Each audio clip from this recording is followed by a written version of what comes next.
Hello again, Martin Braden here. Let me say right up front, I'm sorry for being so slow in posting a new video. We're really almost 2 full months into 2025. I can't believe it. It's just incredible. I posted 5 videos, starting with my first one on January 4th and my last one on January 31st. The only excuse I have for not posting one yet in February is when you're 70 years old, like I am, you start to have all sorts of things needing a patch here and a patch there. Anyhow, at the beginning of February, I found myself needing a new patch. It was a teeth partial for a couple of my teeth. I guess I didn't want to scare anybody watching my videos with missing teeth until I had them made and in my mouth, so that when I did another video like I'm doing right now, no one would know any different.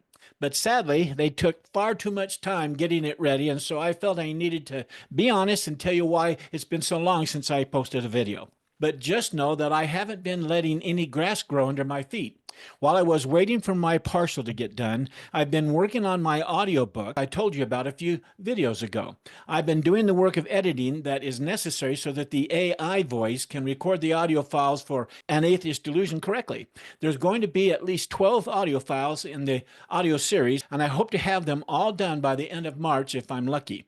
If I get them done before that, you'll be the first to know, so I'm pretty excited about that. Now then, with that housekeeping business out of the way, let me share with you what today's topic is and why I'm taking the time to discuss it with you. I've noticed there have been several YouTube videos of late that feature the young atheist, Alex O'Connor. And one of the topics that Alex has commented on several times now, including with several fellow atheists, is the subject of, quote, free will. As with all of the big questions I've been discussing of late, this question, is there free will or not, is one more concept that neither side has any irrefutable, immutable evidence that proves their side of the debate.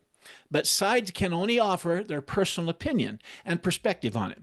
Alex, like most atheists, believes that there is no free will. I, of course, believe there is.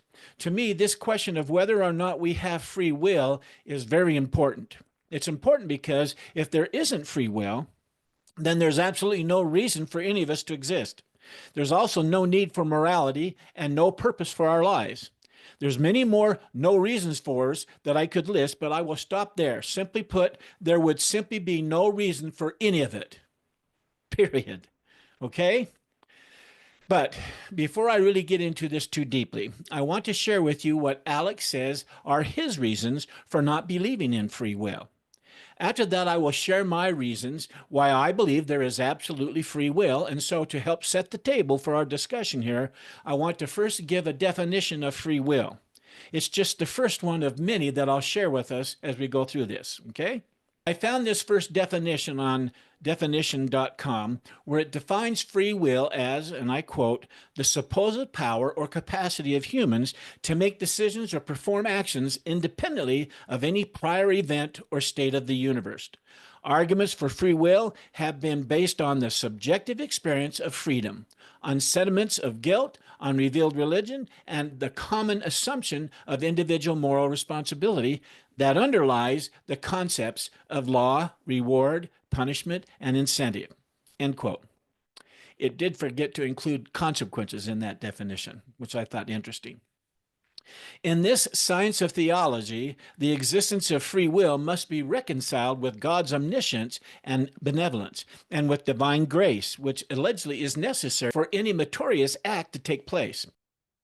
A prominent feature of existentialism is the concept of a radical, perpetual, and frequently agonizing freedom of choice. For example, John Paul Sartre, who lived from 1905 to 1980, spoke of the individual as being condemned to be free. Now, that's quite a thought, isn't it? Okay, Alex O'Connor thinks a lot about the concept of free will, as what I've seen on these videos, and whether any of us can be held accountable for our actions in any sense of the word. He even made a video discussing the implications of life without free will. Alex did an additional video to that where he openly shared why he doesn't believe in free will. He begins that video by saying, and I quote, "I thought that today would be the day to do it. Why? Well, I don't know. And well, I can't know. That's kind of the thing with free will." End quote. Apparently, there are scientific arguments against free will, which Alex discusses in another one of his videos, where he had a fellow atheist on his podcast in order to complement his thoughts on free will. On this one, he took a more philosophical and purely logical approach to the problem. He said, and I quote, "It isn't necessary to reference neuroscience to make a good case against free will, so I won't be doing that today." Now, one of the best-known current critics of free will is, of course, Sam Harris, whose short book you all should read, he says. It's, in fact, what really got him thinking about this originally. He says it was about a year ago. Sam is, of course, a neuroscientist, but you can also find discussions of free will in the works like Bertrand Russell. For this video, I'll be all but ignoring neuroscience. Here's my case against free will, or the existence of free will. The first issue that we have to face is, of course, the definition of free will. He continues, and since when I'm debating this, I'm the one who's denying the existence of something that someone else believes in. It therefore needs to be someone else's definition that I'm using in this discussion, which is why a video like this can be quite tricky, he says. Now, this doesn't absolve me of the burden of proof. I make the active claim that I think free will does not exist, Alex says, but I can only do this once I'm sure that we all mean the same thing when we say free will. So, for ease's sake, I'll go with the most succinct and least controversial definition that I've been able to come up with, which is this: free will is the ability to have acted differently. Now, what I mean by this is that if we were to wind back the clock in any situation, it was completely within the realm of possibility for you to have acted differently to the way you actually did. End quote. I would say this a little differently than Alex did. I would say when faced with more than one choice or the possibility of several choices, each one having its own opposition, thus requiring a choice. Continuing with Alex's comments, quote, "For instance, it would have been completely possible for me he said, to have said bonjour at the beginning of this video instead of good morning. And the choice to say the latter was completely within my control." Alex says later that this is not in our control. So pay attention to this point as we go along this journey together. Alex says the idea that you are in control of your actions and any decisions that you make is determined only by your own conscious self. Quote, "He believes our wet brain causes any and all choices to emerge." Continuing again with Alex. "But the thing is, there are so many things wrong with this that it's difficult to know where to start." I'll borrow a line of thought from Dr. Sam Harris here. Here's what Sam Harris said, and I quote, "Let's begin by considering what would have to be true in order for us to truly have total free will, to be able to have acted differently, in other words. Well, firstly, we would need to be aware of absolutely everything that is influencing our actions, meaning in the universe and in all the laws of physics that's out there, including environmental factors, our precious mood, the influence of other people, the influence of past experiences, even the habits of thought. Secondly, we would need to be in complete control of every one of them. Neither of these circumstances, he says, are true or even possible." End quote.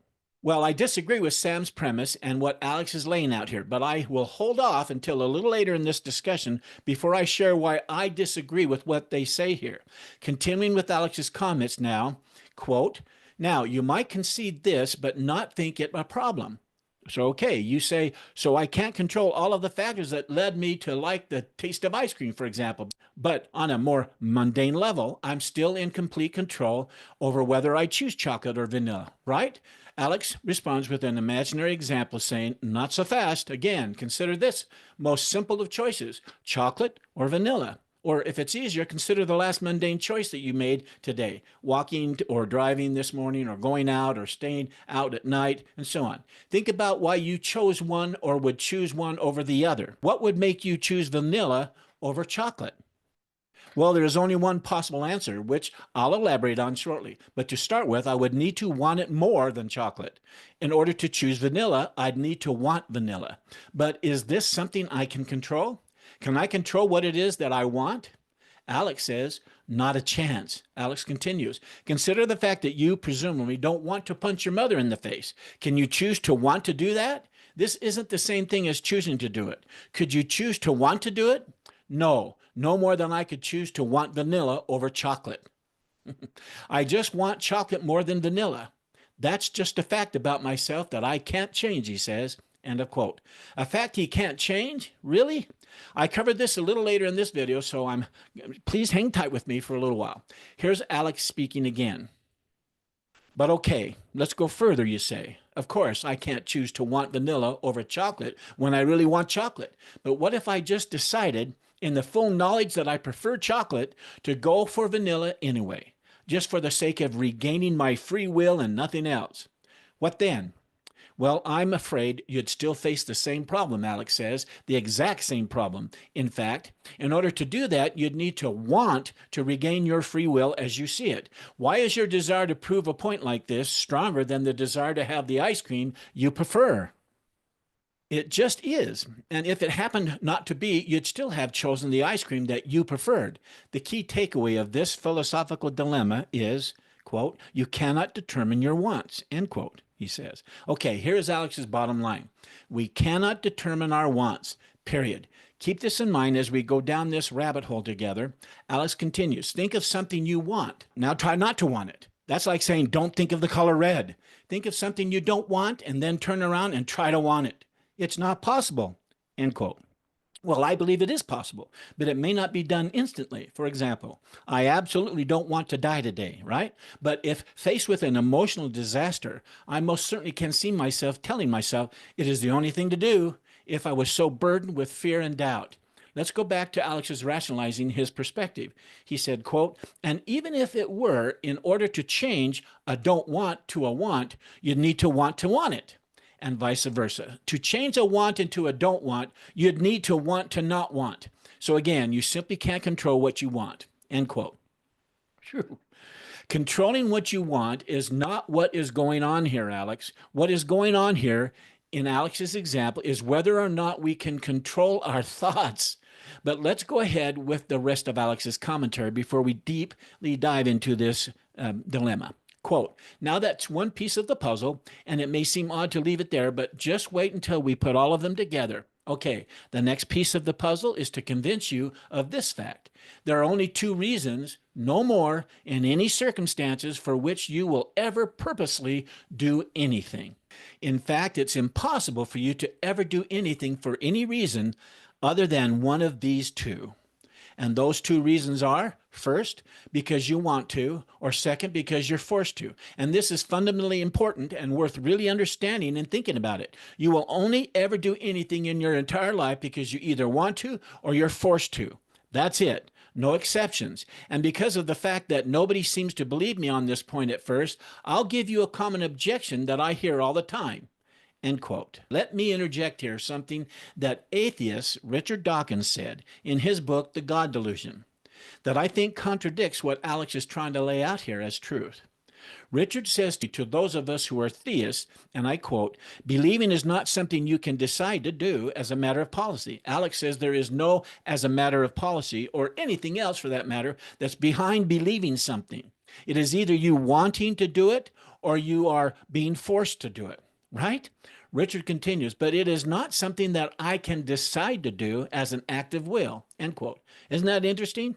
Richard continues, I can decide to go to church, and I can decide to recite the Nicene Creed, and I can decide to swear on a stack of Bibles that I believe every word inside of them. But none of that can make me actually believe it if I don't believe it, end quote. So, as I thought about what both Alex and Richard are saying here, especially what Alex said, which is that we either want to do something or we are forced to do it, I think Alex and Mr. Dawkins are wanting to have it both ways. Richard says believing is not something we can decide to do or choose to do, and yet Alex says that everything we do, be it choosing to believe or not, comes down to two things. Either we wanted to believe or we're being forced to believe. And so for Richard to say that, I can decide to go to church, if Alex is correct, is really Richard's just wanting, to go to church. To say I can recite the Nicene Creed is actually Richard just wanting to say the Nicene Creed. For Richard to say I can't believe in anything, let alone in God's existence, is really Richard just saying I don't want to believe in God's existence. To say that I don't believe in God's existence, if what Alex says is true, is actually Richard saying, I don't want to believe in God's existence.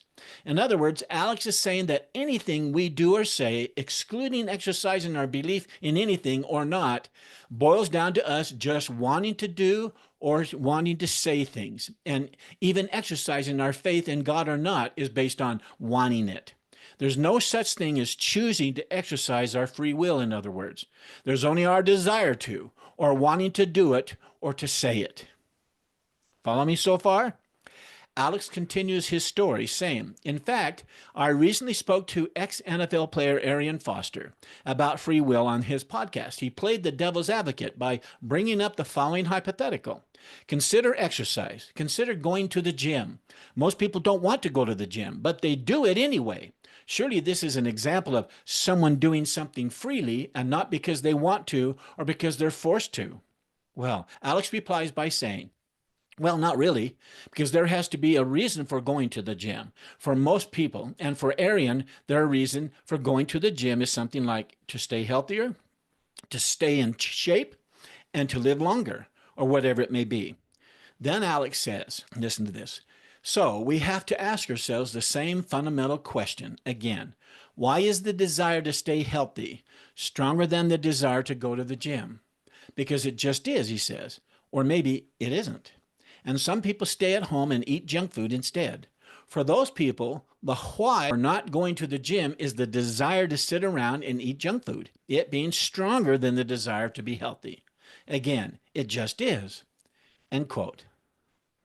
Let me interject another thought here on all of this philosophizing. It is my belief that successful people are those people who are willing to do those things that unsuccessful people are not willing to do. And those things that unsuccessful people are not willing to do are such things like making the decisions and taking action now, it being a different choice than what unsuccessful people choose to be doing. For example, deciding to get up off the couch and go and hit the gym and actually moving yourself to do it is the decision to leave the snack foods alone and start eating healthy. It is the decision to take baby steps, starting with making the decision to begin with doing small, simple exercises. It is the decision to start with imagining yourself being fit, lean, and healthy. This imagining of this kind of success provides the fuel of visualization to your mind, even the power of a dream, which fuel generates the energy to drive one's desire and hope. We're talking about the I wish, I want, I need, I got principle that uses this mental thought work method for generating the power to move oneself to take action. The want stage is not sufficient to make one take action in order to reach their goal. It is the power behind needing something so bad that you are now willing to do those things that unsuccessful people were not willing to do that provides the power to accomplish it. And so for me, the question is, what's behind someone's desire so that they wish until it becomes a want, and then they make it become a need, which is when things really heat up and goes over the top and generates action. To illustrate this, let me share a short story of a man who asked a man of success, how do I become as successful as you are? And the man of success grabbed the man and brought him down into the swimming pool and grabbed a hold of him and then proceeded to hold him underwater to the point where he started struggling for air and ultimately fighting for air in his life.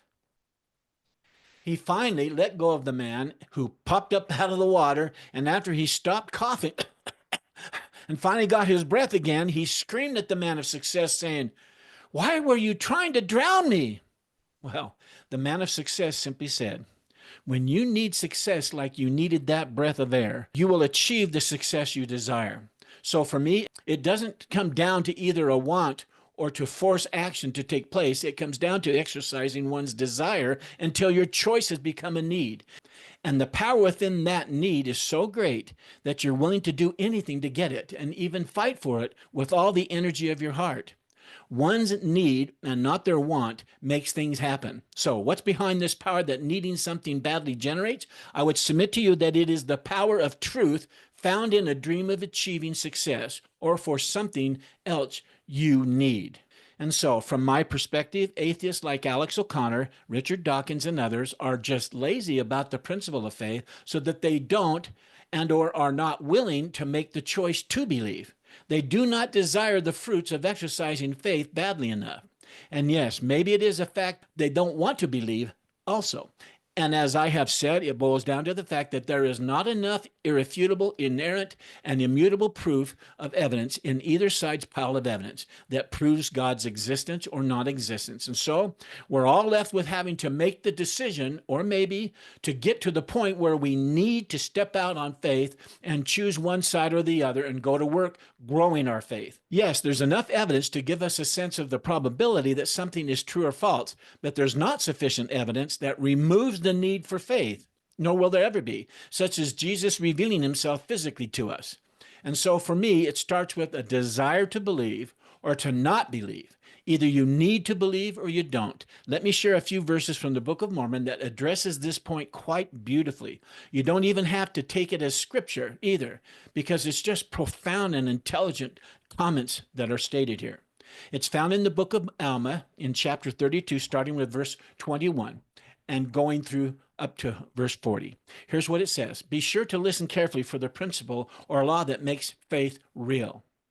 And I quote, now as I said concerning faith, faith is not to have a perfect knowledge of things. Here is another truth that people misunderstand. There will always be a need for faith. And that's because there is not enough, as I said, so-called evidence that absolutely proves God's existence. And there never will be, as I said. And that's because faith is required for God's plan to work its wonder upon us. Continuing now with the verses of Scripture. Therefore, if ye have faith, ye hope for things which are not seen, which are true. And now, behold, I say unto you, and I would that ye should remember that God is merciful unto all who believe on his name. Therefore he desireth, in the first place, that ye should believe. I would say ye should choose to believe. Yea, even on his word, and now he imparteth his word by angels unto men. Yea, not only men, but women also. Now this is not all. Little children do have words given unto them many times, which confounds both the wise and the learned. And now, my beloved brethren, as ye have desired to know of me what ye shall do, because ye are afflicted and cast out, now I do not desire that ye should suppose that I mean to judge you, only according to that which is true. For I do not mean that ye, all of you, have been compelled to humble yourselves. For I verily believe that there are some among you who would humble themselves, let them be in whatever or any kind of circumstance that they find themselves in. Now, as I said concerning faith, that it was not a perfect knowledge, even so it is with my words. Ye cannot know of their surety at first, unto perfection. Any more than faith is a perfect knowledge. Behold, if ye will awake and arouse your faculties, even to an experiment upon my word, and exercise a particle of faith, yea, even if ye can no more than, here it is, listen to what a particle of faith is, desire to believe, let this desire work in you, even until you believe in a manner that ye can give place for a portion of my words. That is, until ye need to know it. Alex would say that you want to give place for a portion of God's word. But I say that ye need to give place for it.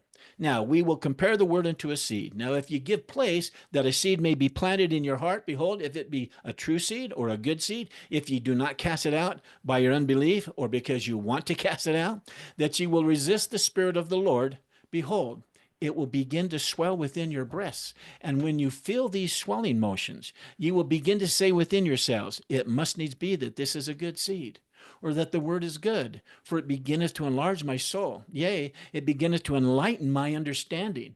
Yea, it beginneth to be delicious to me now. Now behold, would not this increase your faith? I submit that this swelling motion, this enlightenment, this enlarging of one's soul is outside of one's wanting them to come into existence. Yet that is exactly what happens. It is the fruit of planting good seeds in one's fertile mind and heart, and then constantly nourishing them that brings about the fruit. It is what the seeds of truth from the tree of truth brings forth if faith is exercised upon it. Continuing with the scripture now, I say unto you, yea, Nevertheless, it hath not grown up to a perfect knowledge. But behold, as the seed swelleth and sprouteth and beginneth to grow, then you must needs say that the seed is good. For behold, it swelleth and sprouteth and beginneth to grow. In other words, it's evidence that any scientist would recognize by doing this method to gain knowledge. And now, behold, will not this activity of the seed growing and swelling strengthen your faith or your postulate?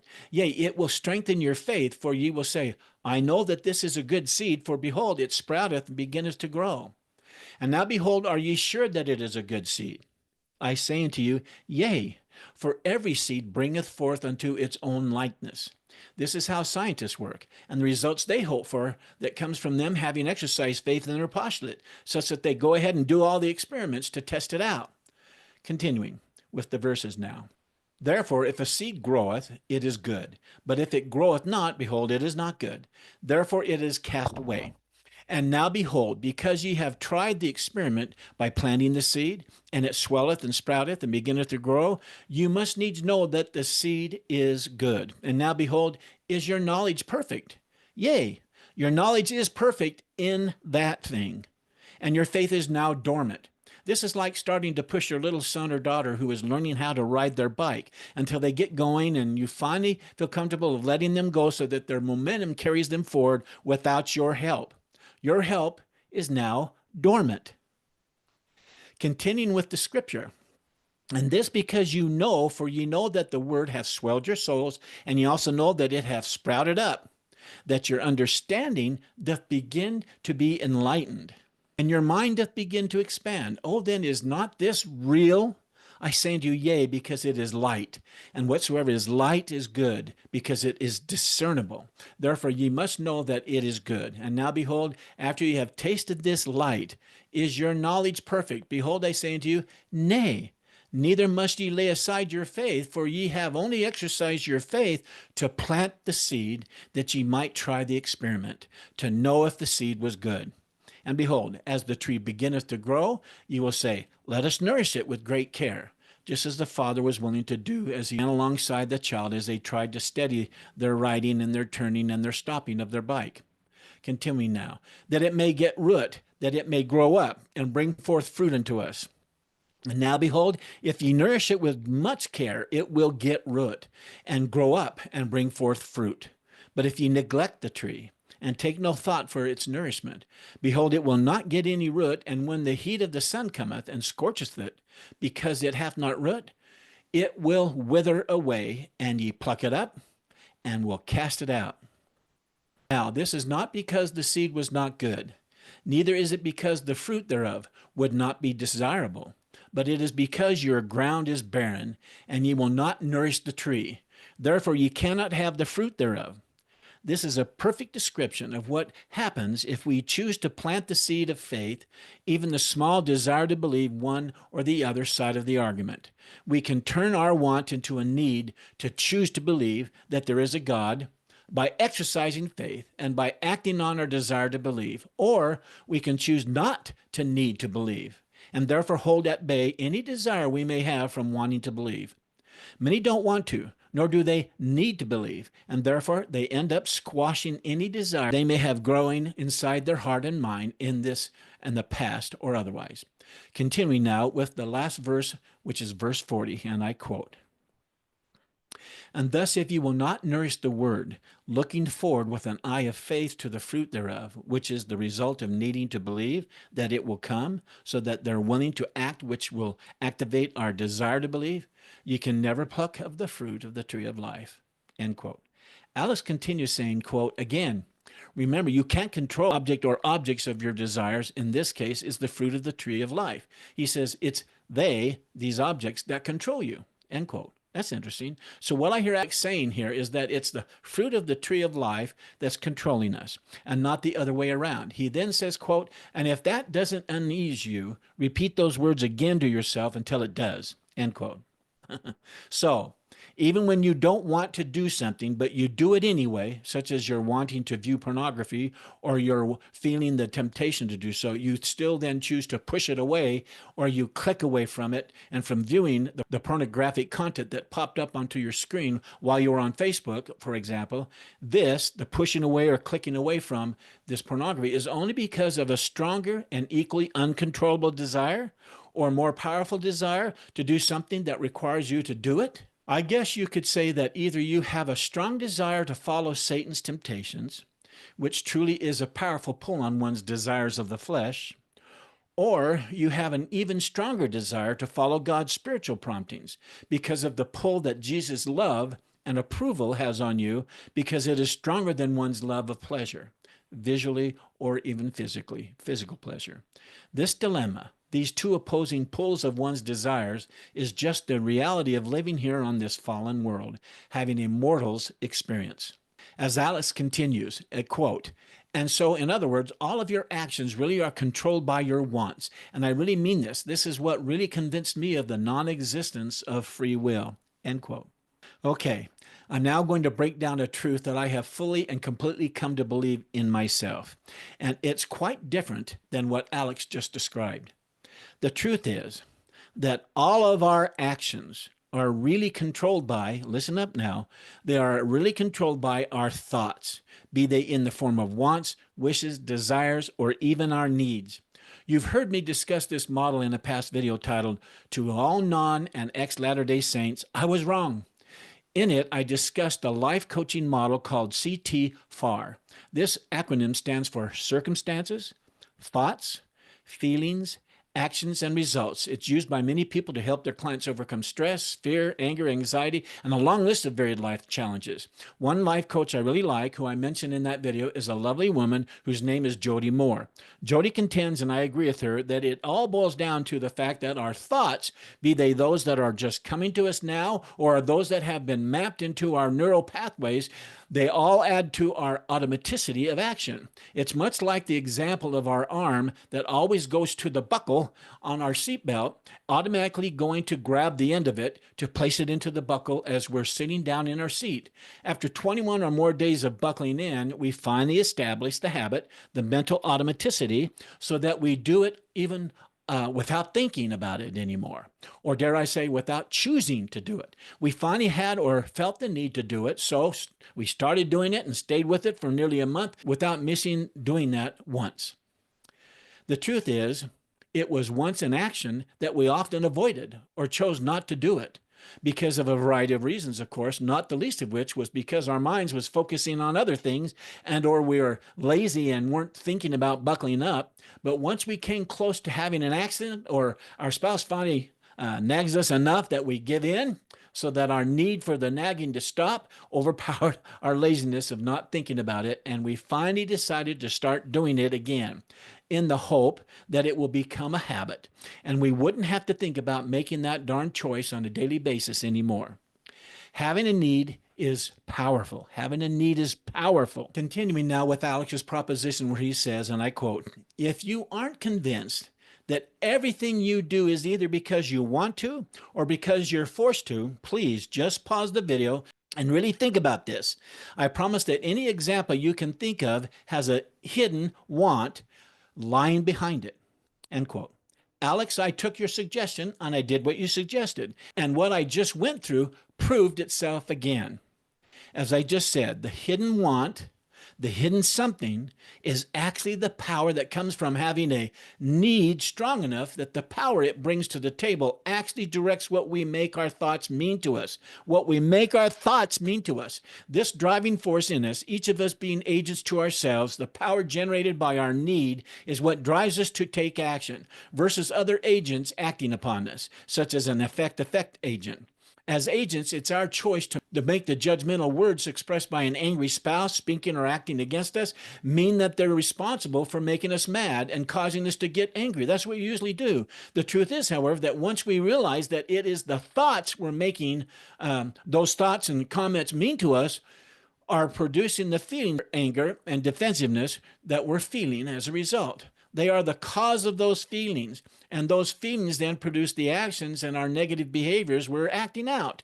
And our behavior and acting out then produces the results, negative ones or positive ones. Many times they are automatic ones. So it's the thoughts that leads this little train of things. In short, our thoughts are the issue. Thoughts, as I said, are powerful. They produce the power behind our feelings, and the result of all of those powerful feelings are what's behind, or is the something behind our choices of wanting, and most especially behind our needing something, each moving us to behave and act as we do. As just one example of what I'm talking about here, let's say I use Alex's point, and I say that I don't want to always be defensive towards my wife, especially when she says something critical of me or does something I'm not particularly fond of. But due to many years of lazy thought work, I have unintentionally laid down the mental mapping on those triggers that generate my defensiveness onto my neural paths. It was so often and repetitive that my actions or responses are now just reactions, due to the automaticity that has been developed over those 40 years. Any trigger of negative comments come from my wife's mouth, my thoughts automatically, instantly activates my defensiveness. In other words, my thoughts automatically go down these neural paths, and my brain's automaticity pulls up the files relating to defensiveness. And so I, without even thinking about it, respond defensively. Even though that's true, I can still choose to make a decision to do something differently. That decision only takes a billionth of a vote to make and get things rolling in a different direction. By making this decision to change my mental mapping, in other words, my thought patterns and what I make them mean regarding my thoughts and what I've made them mean, as I said, it begins the process of repaving or paving over that old thinking mapping, that old automaticity mental mapping that has been integrated into my neural paths over the years. And as I do so repeatedly over time, I actually take back my power over these kinds of negative circumstances by replacing the automaticity that my mental mapping laid down in the past.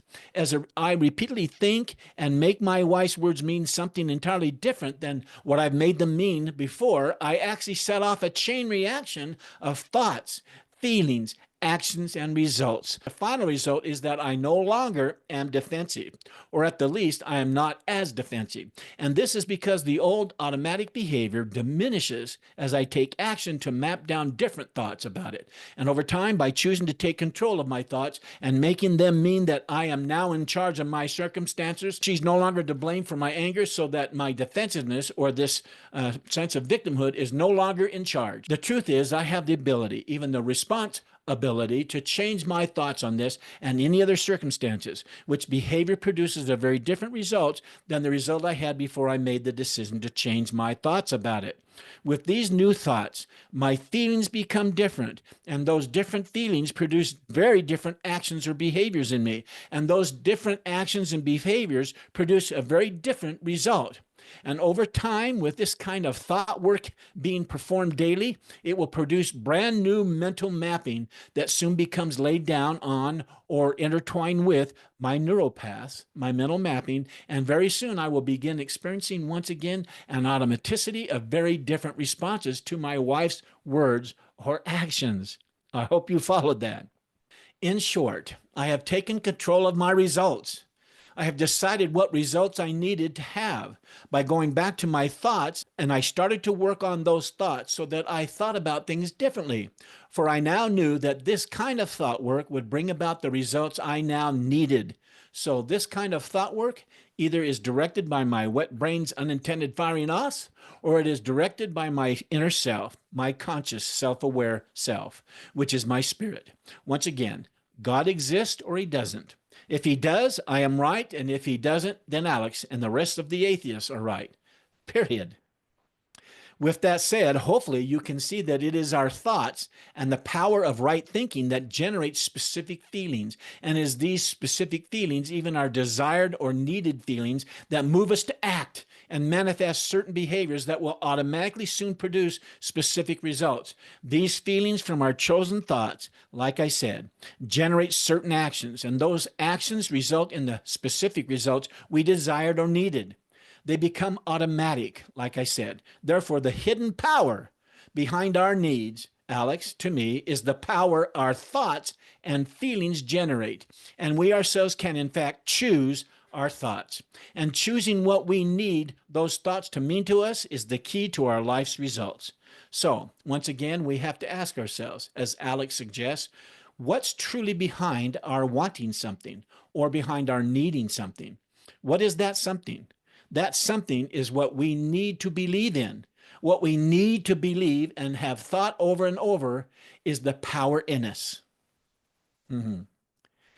Alex says, quote, that there are only two reasons you and I will ever do anything is one, because we want to, and two, because we're forced to. And if we're forced to do something, then we're definitely not acting freely. And nobody would deny that. And so that just leaves our wants. And Alex then says, we've already concluded that you can't control your wants, end quote. But as I just showed, we can in fact control our wants, or what I said should be our needs. And what Alex says next to close this off is the crux of it all. He concludes by saying, and I quote, actions motivated by wants aren't really free either. So being forced to do something isn't free will, and wanting to do something isn't free will either. Hence, free will is conclusively an illusion, Alex says, end quote. Okay, Alex, here's what I have to say about what you just said. When Alex says actions motivated by wants aren't really free either, it isn't a true statement from my perspective, and here's why. He says that we cannot control our wants. They just are, and so actions motivated by wants aren't generated by free will. What are they generated by then, Alex? He says they are all controlled by something hidden in us. Everything we think or do is directed by this hidden something, and because Alex doesn't believe in conscience or a spirit within the body, he of necessity is left with just the idea of determinism, where our actions are predetermined in our wet brains, where the neurons and chemicals unintentionally fire off trillions of atoms and neurons, which are the directors that generate all of this unintended mental mapping. In other words, Alex is saying that it is this unintended mental mapping that has evolved and been laid down in all of our minds ubiquitously over the past billions of years, which directed all of the trillions of iterations to lay down on our brain's neural paths, and they now are the hidden something, the hidden automaticity that's directing our brains to do what they are doing today. Those unintended iterations took place in each and every one of our brains, such that this automaticity has been laid down in our very DNA in all newly conceived babies, so-called cluster of cells. Alex continues, and I quote, I now use the word illusion purposely here. One thing that nobody needs convincing of is the fact that we all feel like we do have free will. Duh, I certainly do, and so does Sam Harris, Bertrand Russell, and most every other atheist, as far as I know.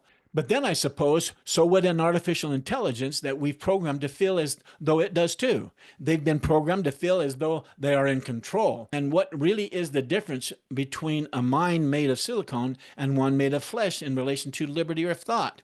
There isn't one, end quote. Okay, Alex, then who or what does this programming in us humans then, in our wet brains? Who does it? Or what does it? Alex continues, as you can see, this illusion is incredibly important. So I just want to briefly explain why I think we feel this illusion so strongly. Firstly, and most obvious, it's easy to see that this illusion is mildly beneficial to our evolution as a species. And that's because it only exists to aid us in our survival.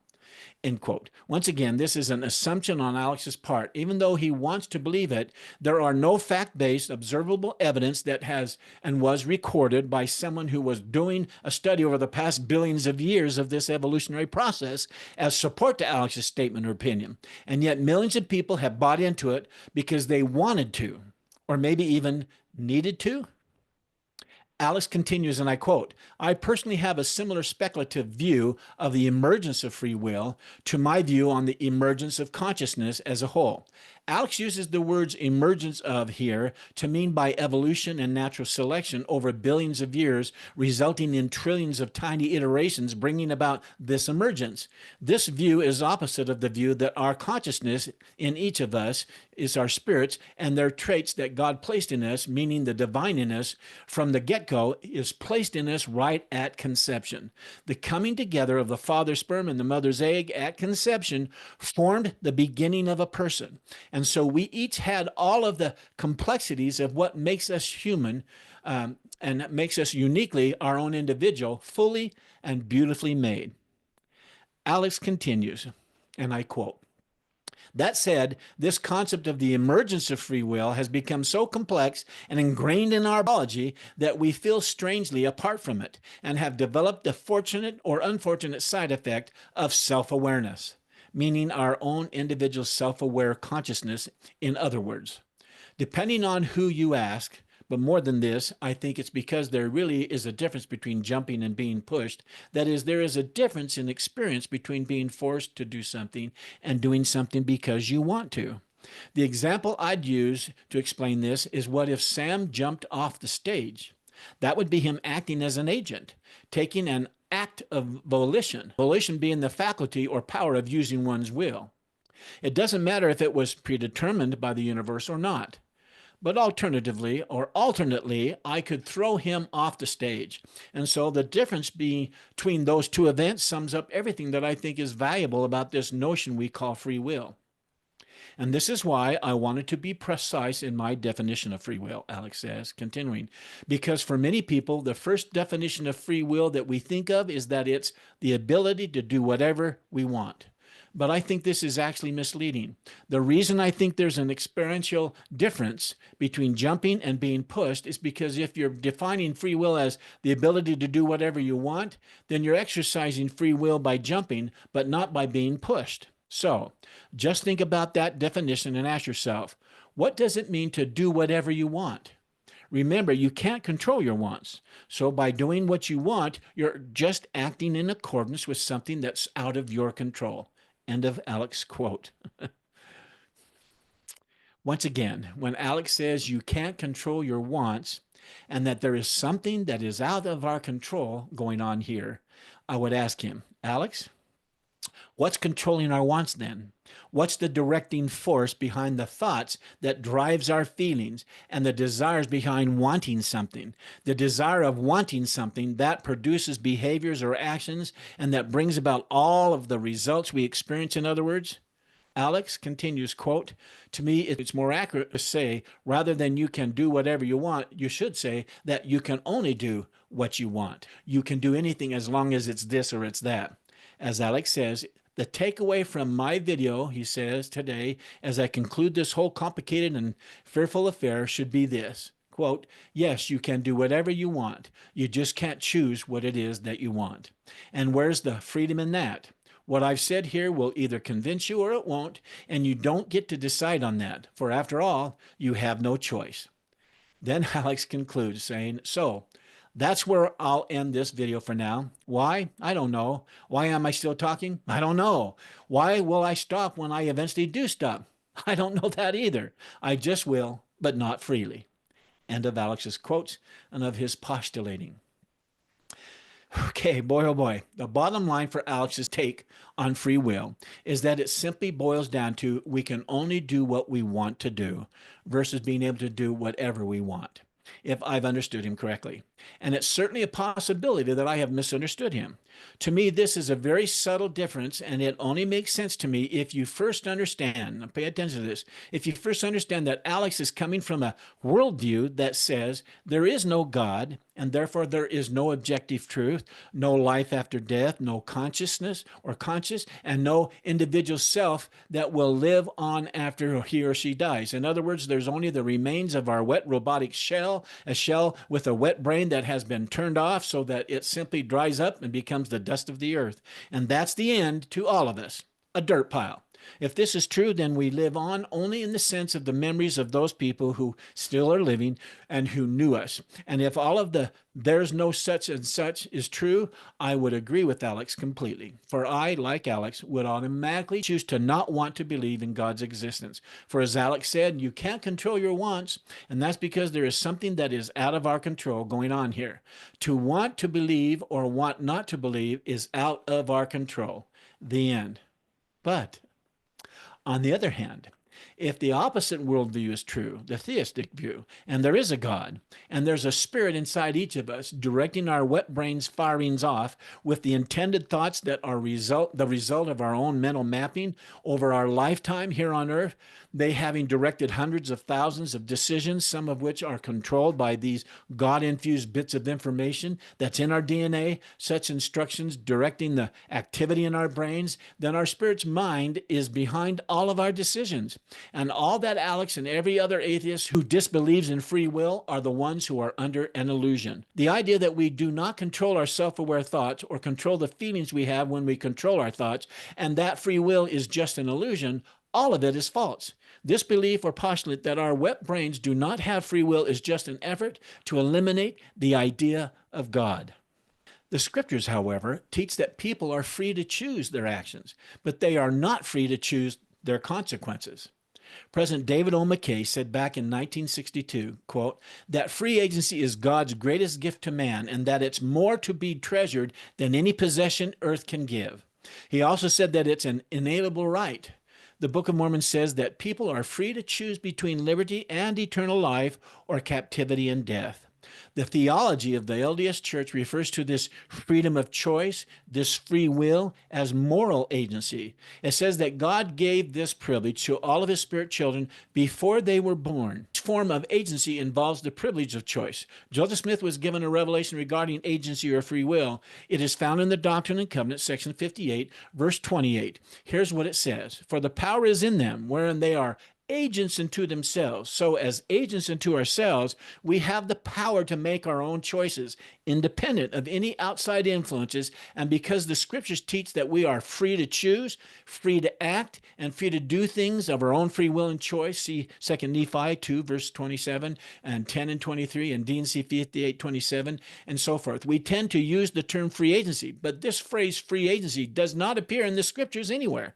Instead, the scriptures teach that every man may act in doctrine and principle according to the moral agency which I have given unto him, so that every man may be accountable for his own sins. That's found in D&C 101, verse 78.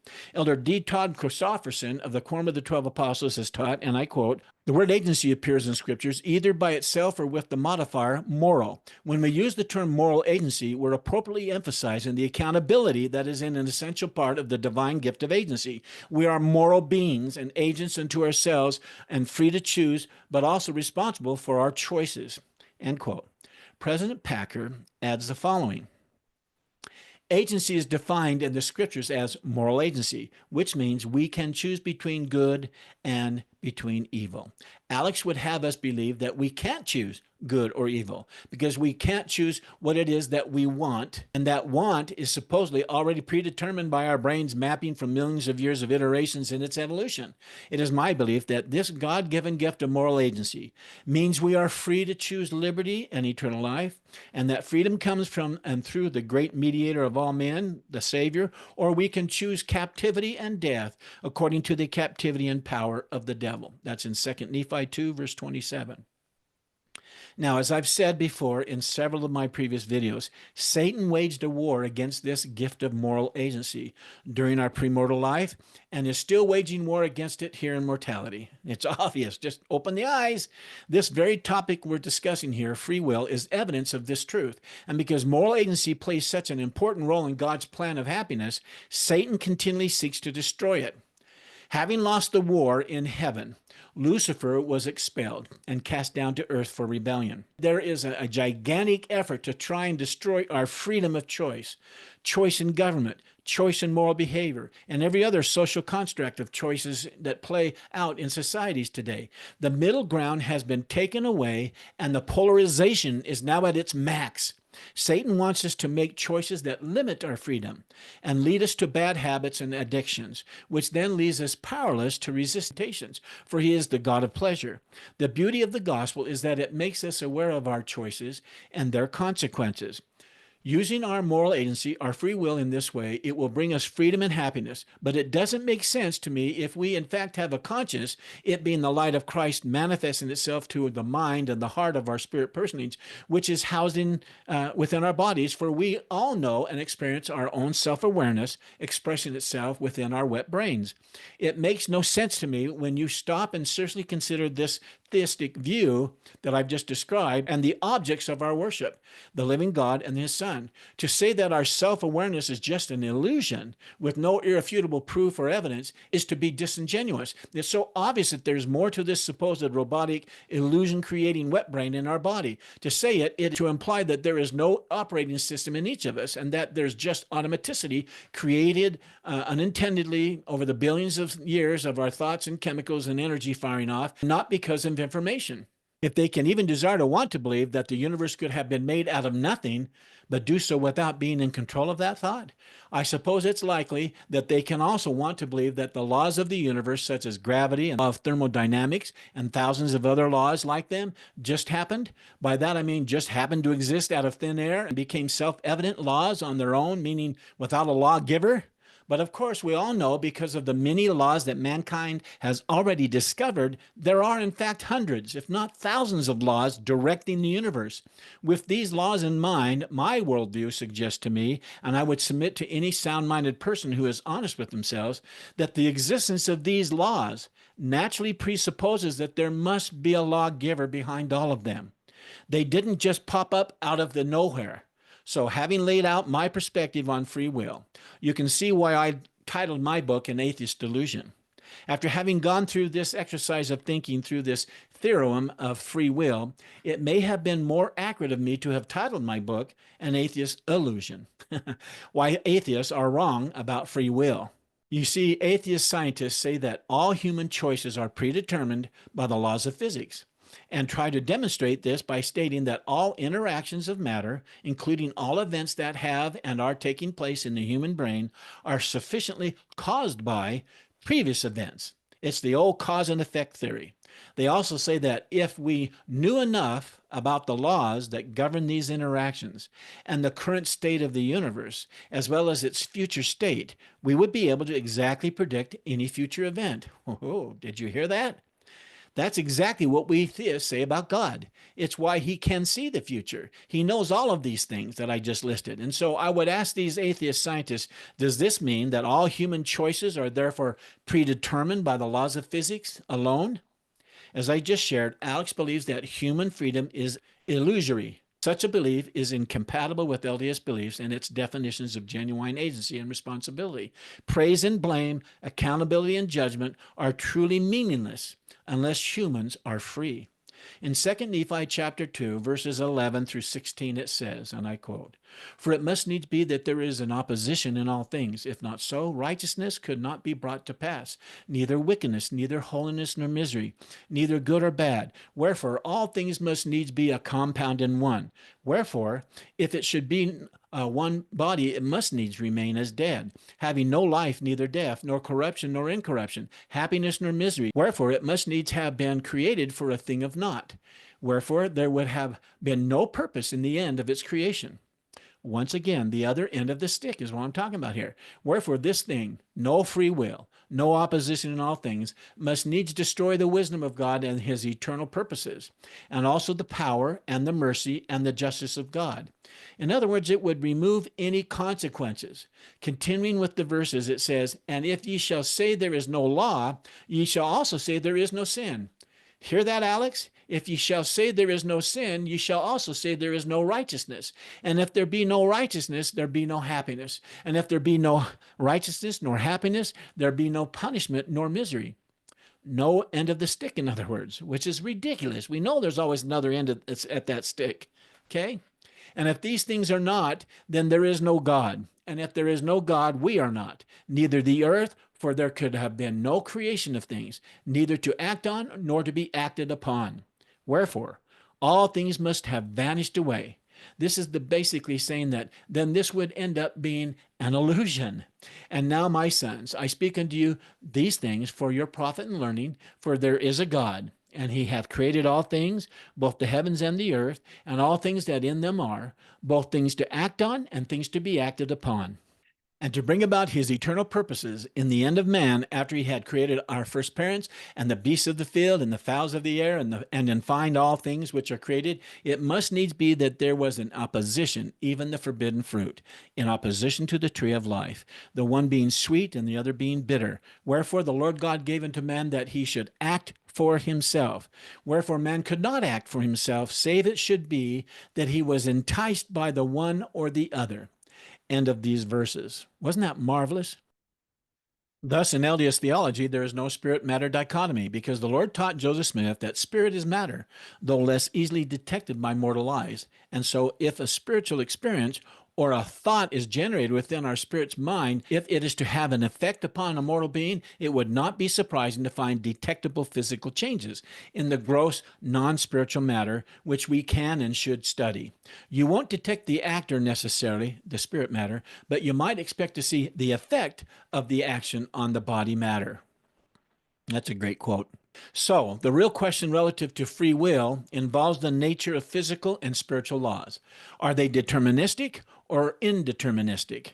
The universe is said to be deterministic if, given the state of the universe at one point in time, there's only one state possible at a later point in time.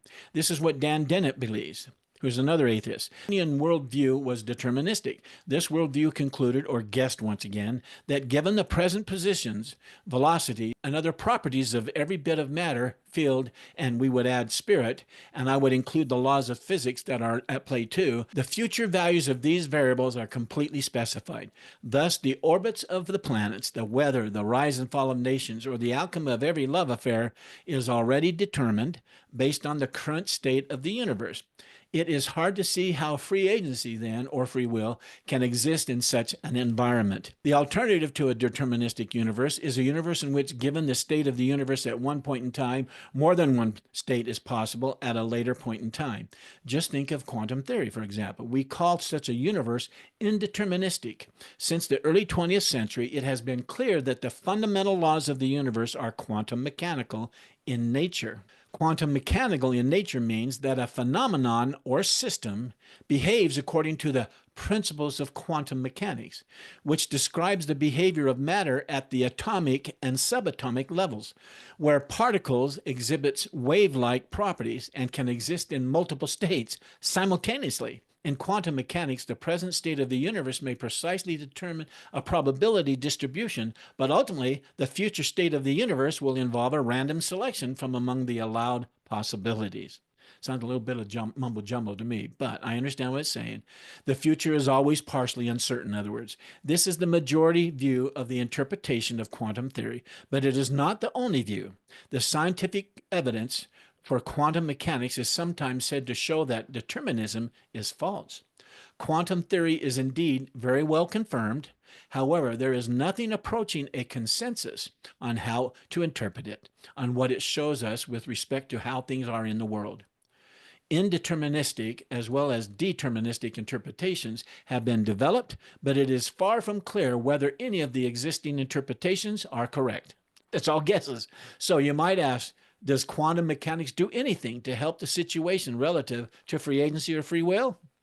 It is interesting to me that the indeterministic interpretation says it's a random selection of one state out of all the possibilities.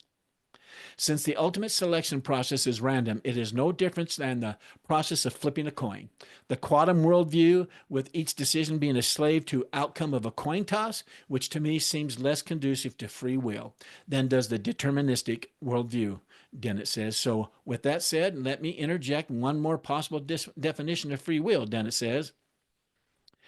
One more philosopher, Blake Ostler, has suggested that there is a third possibility between determinism and indeterminism. And I would say it's a good definition of free will, possibly. This is the creative synthesis suggested by philosopher and theologian Charles Hartshorne. In this view, the moment of decision itself creates a new entity that did not exist in the previous moment, a new entity that is affected by the decision process and that contributes to the outcome of the decision process in a deterministic but unpredictable way. What a mouthful. This, it is suggested, is what we call free will. Now, that's quite a definition, I'll say.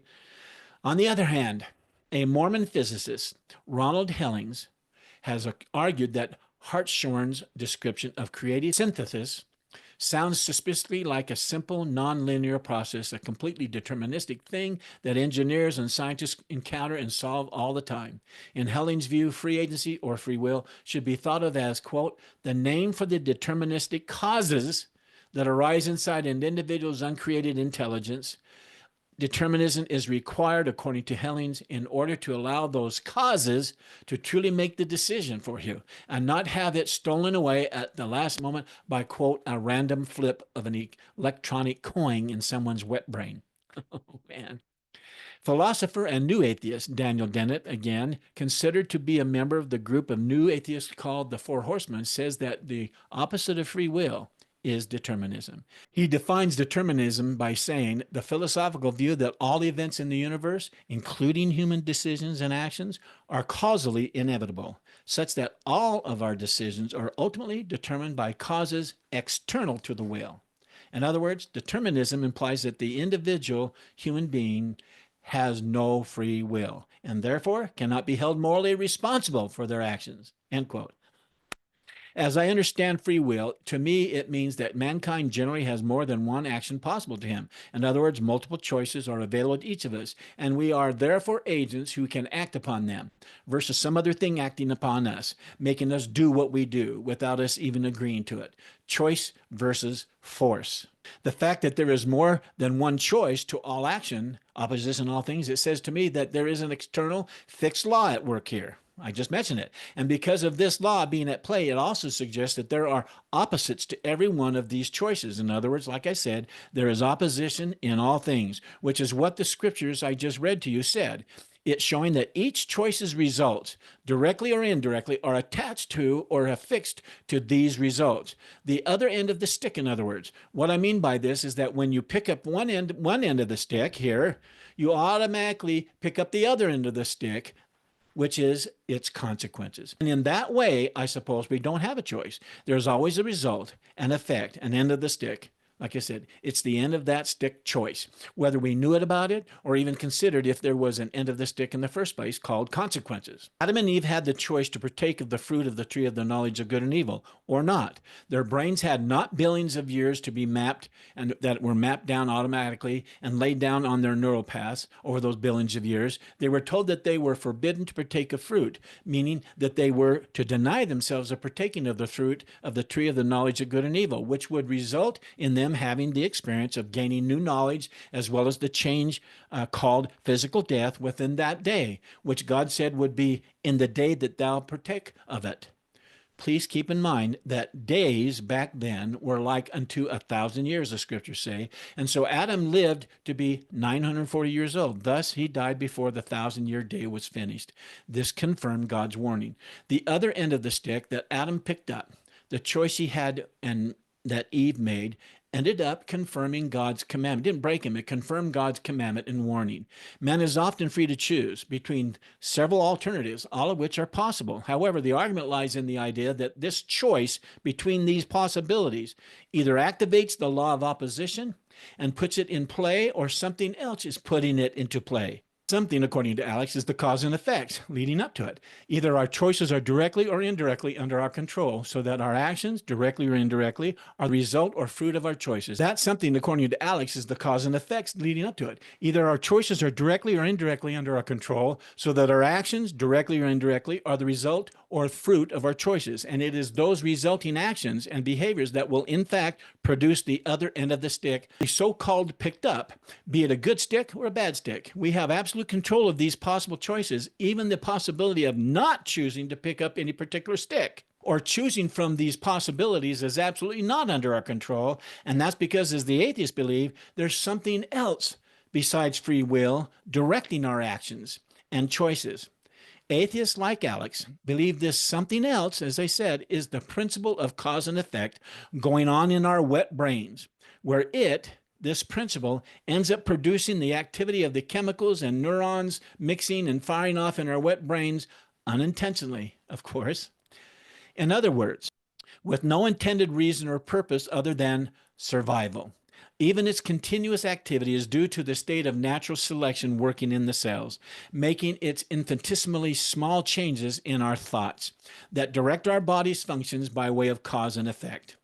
In other words, we're robots being directed by this non-matter operating system called natural selection and nothing more. That said, in modern scientifically informed discussion today, divine fatalism is no longer taken seriously, and so for atheistic scientists, determinism still stands as the main alternative to free will. Next is reductionism.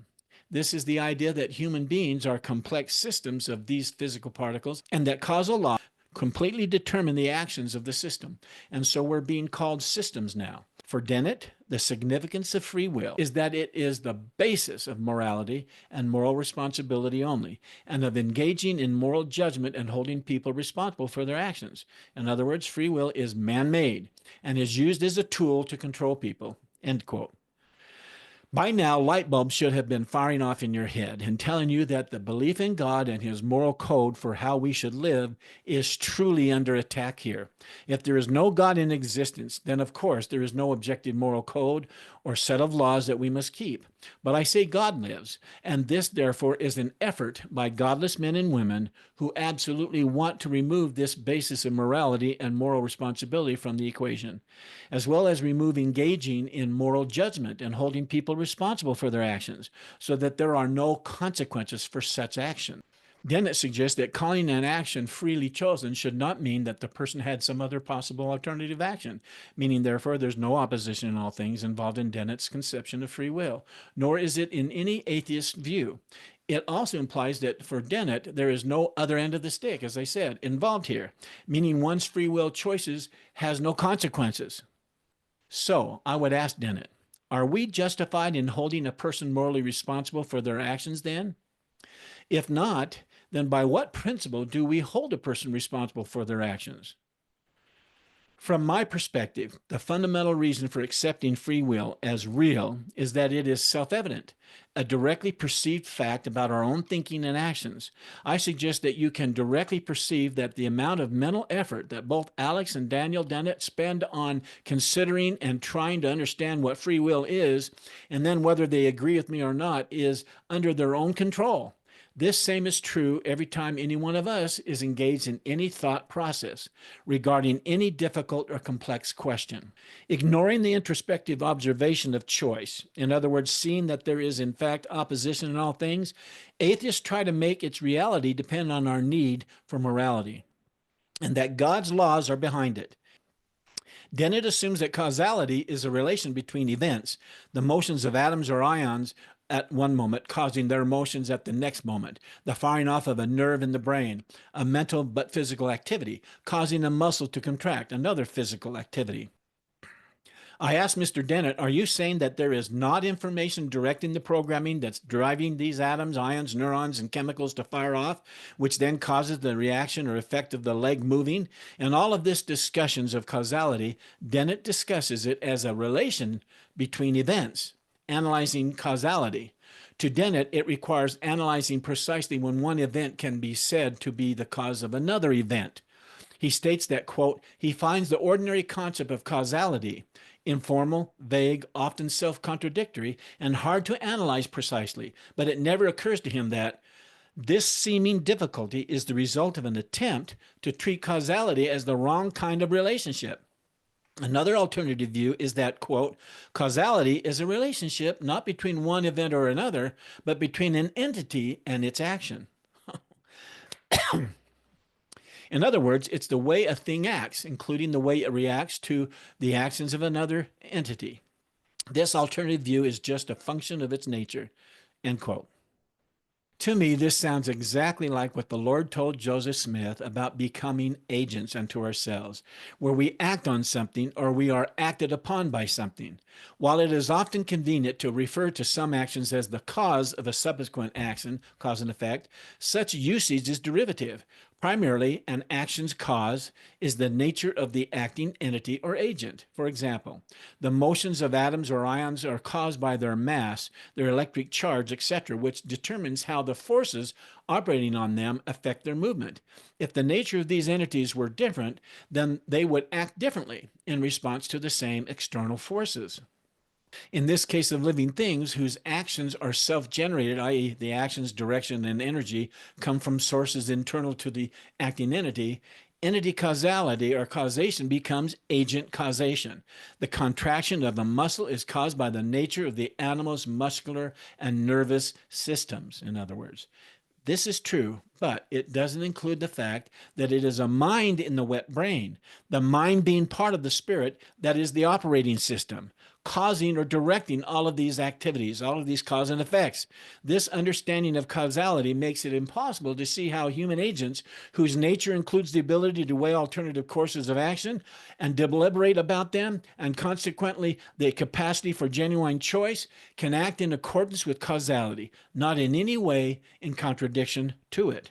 It is Dennett's unquestioning acceptance of the event-event view of causality that makes him blind to what's really happening in us humans and in our minds. The nature of causality, when an agent or a spirit's mind housed in our body is left out of the equation, will of course lead to these false propositions always.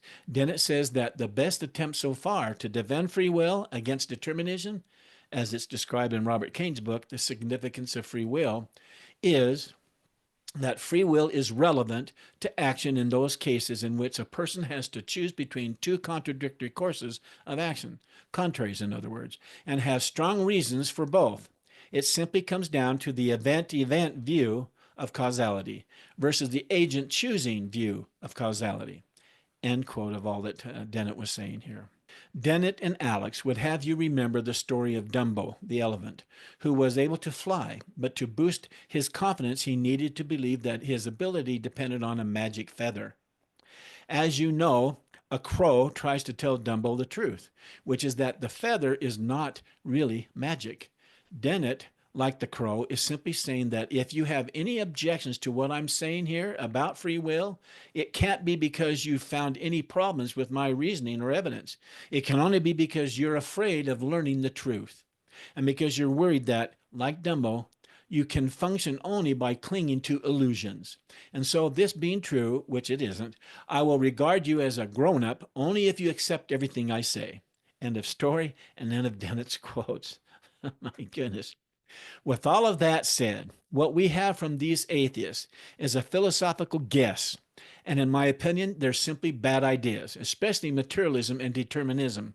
And that's because they're being touted in such discussions as the ones Alex O'Connor has been having with himself and his guests as being scientifically proven and in a matter-of-fact way. To them, these are ideas or what I would call guesses that they feel we need to accept in order to be in sync with science, when in fact, it's simply the dogmatic acceptance of certain philosophical premises have still not been proved satisfactorily, at least not in my mind. And so these guesses or illusions are just that, guesses. Okay, that's the end of my take on the subject of free will. Please share any comments you might have either way down in the comment string for this video. And then click the like and subscribe buttons, please, if you have a moment, as well as then click on the notification bell so you know about the next video coming, and I know there'll be one soon. And if you really like this one, please share its link with a friend, family member, or even a stranger. Until next time, I wish you continued success. Goodbye.